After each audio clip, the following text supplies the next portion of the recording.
I think the session for questions in case we have any students asking questions.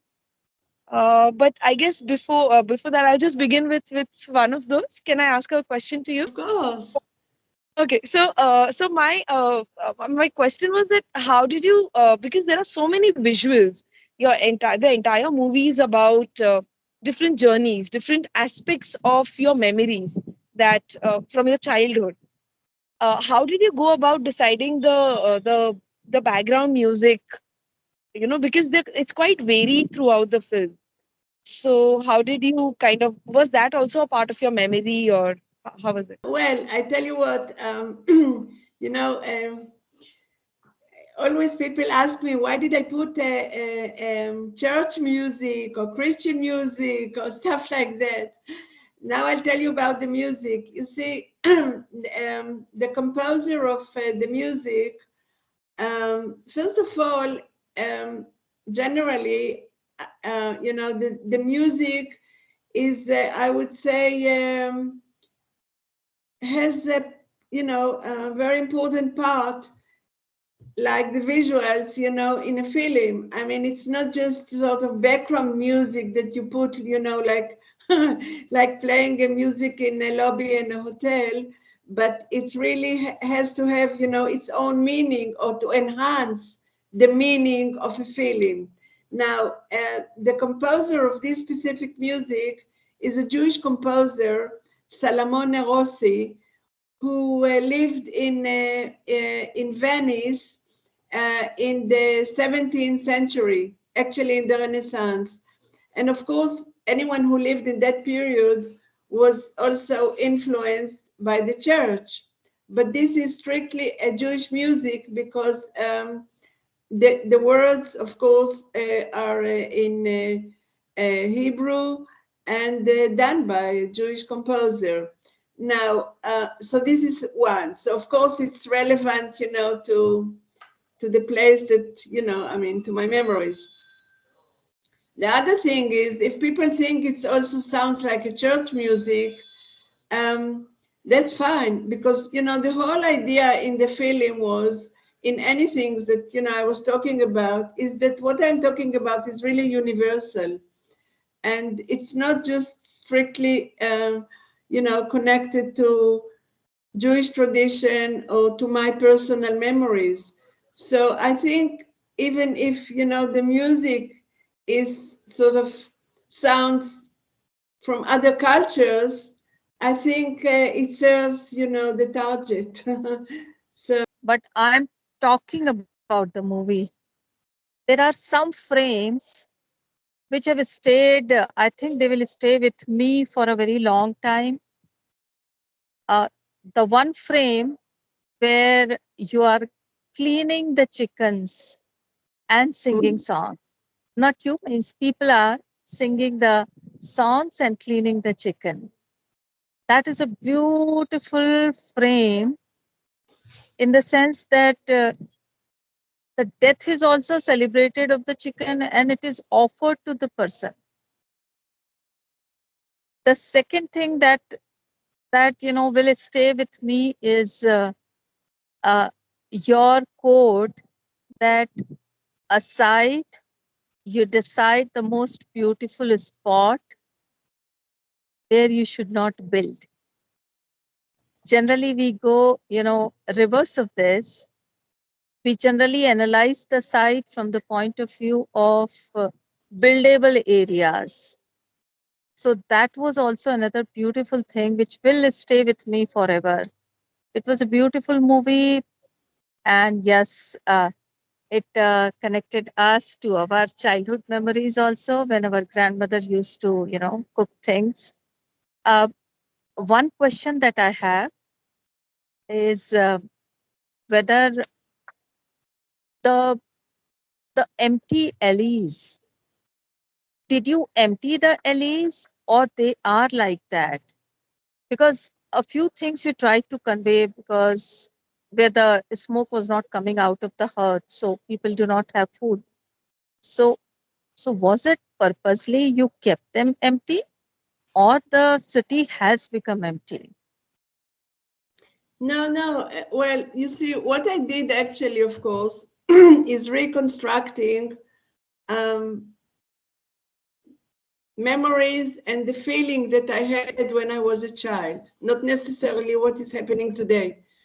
And yeah, and you know, I remember that, you know, I was really walking in the alleys and it was very quiet. And you just could hear, you know, the people from the windows, you know, cooking or smells or stuff like that.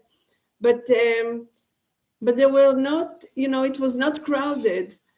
And so it's really authentic. I mean, the way I felt it. And specifically when, you know, when I went with the food, you know, to see if, you know, the place that my grandmother realized that there will be no food for the, you know, for the family. Yeah, so I went and I looked at the chimneys, and from where there was smoke in the chimney, I knew there would be food. And then, you know, I went to the place that my grandmother discovered, and I put the food on the stair. So I hope it answers your question. Yes. So this question is from Professor Anuprita Surve. Yeah. The question is, I felt the spaces and incidences that you chose for the film were gendered. Could you please explain if it intended, or is it a woman's perspective? Or is it What do because you, your focus was on your grandmother? yeah, well, yeah. I mean, it's nothing to do with gender. I'm not in that field. I'm sorry. No, no, no. But the whole idea was that, you know, after going through, you know, I would say the scientific world and all the research I was involved in, etc., I realized that all the, you know, all these methodology or you know, the state of mind that one should be when actually doing architecture, I already got from my grandmother, you know, uh, and it was specifically from my grandmother. That's the way she did things, you know, the way she was peeling the apples, really immersed in what she was doing, the way she was whitewashing the you know, the walls of the alley in light blue, etc. And also the Tanga painting, of course, the Tibetan Tanga painting in Dharamsala. And so actually, you see, the whole film is really about the activities. It's not like a biography or, you know, of people, but it's really on the activities. And my grandmother was the one who actually, of course, presented this activity. Or so it's nothing to do with gender, of course. What is the significance of the color blue in the context of this film? If you could please elaborate on what the color personifies. This is a question by Professor Rohan Jadhav. Well, you know, light blue, as I said, it's one of the colors of the Kabbalah, which is the, you know, the mystic part of, you know, the Jewish religion. And it's white and light blue. And they said that, you know, this color brings you to enlightenment. It's, you know, connecting you to the heaven, you know, whatever. But actually, you know, if you look at this color, you see that it has a lot of meanings. By the way, in the Mediterranean, you know, it's they say it's against ghosts. So that's why they color, you know, the walls and the doors in this color. So it's really something which you can find in many places. You know, even in I was in, you know, in Portugal, or I don't know about India, but in the Mediterranean you find this color. But my point was, of course, that, you know, the alley she was whitewashing in light blue every Easter, Passover, and it had substantial, meaning for Jewish culture, for Jewish tradition, and in Sfat, this city, you can find a lot of the walls in this color. How long did it take to make the film, and did you make it with the intent of making it relatable to everyone? Yeah, this is the question. Okay, well, the film took me 7 years because I didn't come from the film industry, and actually I learned the profession along the process. So that's also why it took me a long time, and then along that time I did other things. But if you come from the film industry, it's very there is a very clear division between the different professions. The one who directs, the one who edits, do the editing, the writing, the coloring, the cinematographer. There is, everyone has its own job. And I, except for the cinematography, which was really done by, our top cinematographers in Israel, I did all the other things myself. I mean, I did, of course, the directing, the writing, the script, and but also the editing, and and choosing the music and all of that. And each thing took a lot of time. So maybe this is how I do also architecture. I mean, it's really a sort of holistic approach. And I think that it very much influenced the way that I was doing the film in the same way, because I think really that everything matters. Like in architecture, I think the details is making the whole, and also in the film. So, I thought that this was really the right way to do. And it's a process that, it's back and forth. And thanks God, I was also the producer, so I didn't have any, nobody pushed me in terms of time. So I took my time, and this is why it took, 7 years. Now the question about the site. Yeah, well, I think for me, as I explained, the open spaces, around the building, the gardens, the courtyards, it's not a leftover. I think it's a space by itself, which has a lot of meaning. It's another space. So, but once you just put arbitrary where, the building, then it's finished.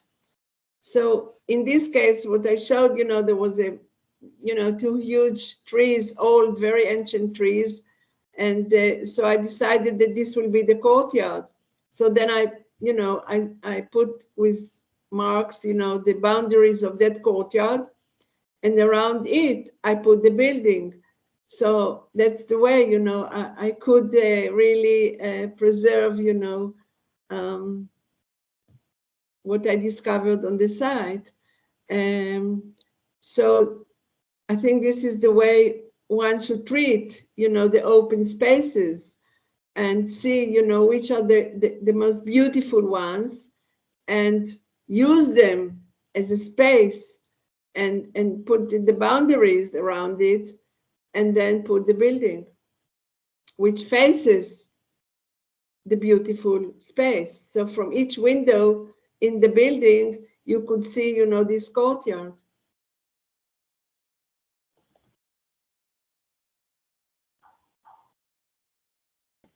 Yeah. So it was a beautiful movie, and I think we all loved it.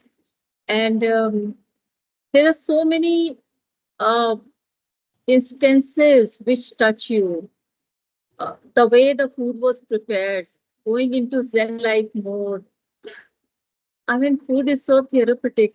We are always, whenever you're cooking, you get into the other higher level. And with love, when you're cooking, it is a different thing. So that was a beautiful, and then the peeling of uh, that apple, green apple was peeled. That was a beautiful shot. How did you envisage these shots? Well, I tell you what, you see, the first thing I did was actually, like writing so-called the script. And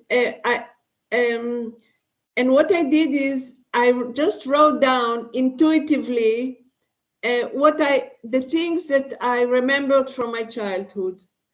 And, when it comes like this, very spontaneously, so maybe this is the thing that made most impact on you and has maybe more meaning, and I just wrote it down, the different memories that I had with no order, with no, just wrote it down. And of course, then with cinematography, I mean, I reconstructed them on site, and then, taking all the cinematography of that specific memories. And this was actually the easiest part, because this was very obvious to me. The other thing was, what I wanted to talk about architecture, which sometimes was very abstract. You talk about pattern language, you talk about, and the real challenge was how to connect the two, and make from it one film. So then I thought, okay, the timeline was the holidays that I was visiting my grandmother. So this make that order, the timeline, all the different holidays. But then I had to decide what I put in each holiday, because, things that were really related to that holiday, specifically rituals and stuff like that. But then when I talk about architecture and the buildings and that, I could put it actually anywhere. And so this took a lot of time, and this is the editing. I mean, this is really the thing that was, the most difficult thing to do, where to put this, where to put that, and how to connect all of them. And it was back and forth, back and forth, back and forth. At the end, I felt that, this was the right thing to do, I mean, so yeah, so this was, this was actually the process. And to tell you about the blue city of India, it's a city which is based in desert. It's called Jodhpur, which is the blue city of India. So yes, in Rajasthan.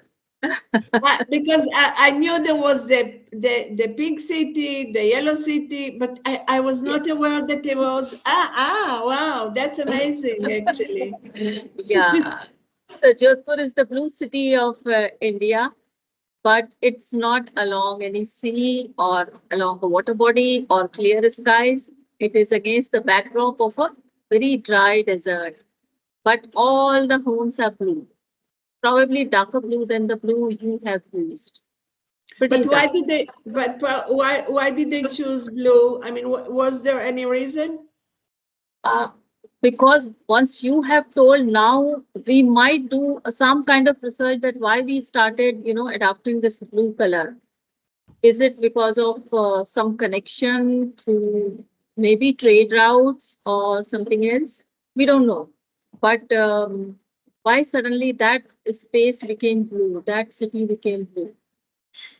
So we will do some research on this. No, it's interesting because in the Mediterranean, there are a lot of places, and I know it's also against what they call ghost, or they say black eye. I don't know how you say it in. You put it on a door or something which gives you luck or whatever. The only color that I know which is common to India and the Jewish culture is the one that at least the Tibetans are, the red. I mean, when I was in some event with the Dalai Lama, they they gave everybody like a red thread, and also the white, of course, the white scarves is also yeah. And in Jewish culture also, when a baby is born, they put a red thread on the baby, Native cultures have the same language all around the world. Absolutely. Yes. Once we become urbanized, we start changing the culture, we start changing the way we live, we start changing the way we behave. But native cultures had similar language, similar. I think so. Well, I'm sure. I'm sure, because when I screened the film in Mumbai in the festival, and I got very similar even questions and reactions that I get in other places. So it means that people really are very much alike, more alike than different. Shall we now stop? We can chit chat many times. I will Yeah, call and you. listen, feel free, any one of the students, the faculty, to communicate. You have my email, you have everything. And I really recommend you for the library to buy the book, because it's very clear, and it will, show, the way that the theory is actually implemented in practice, which to my mind is the most important thing, not to stay in the theory, but to see how it can be beneficial to the practice. And listen, I hope in the near future I will be in Mumbai, and maybe we can do something together. I really look forward. I enjoyed that city a lot. And I really look forward to be there again. Sure. Whenever you come to Mumbai, we'll meet you again. We'll invite you, we'll host you for some time. Absolutely. Thank you. And I enjoyed it very much. It was my pleasure. Yeah. It was our pleasure, and we really enjoyed, all of us really enjoyed the movie. Hello. Yeah. Hi. Thank you. Thank you so much for sharing your film with us. And I think the discussions are going to go on for a while, because I think not everyone could interact today, but we're going to discuss this further. And thank you so much. When you come to India, please do visit us. We would love to have you over. Thank you very much. Thank you.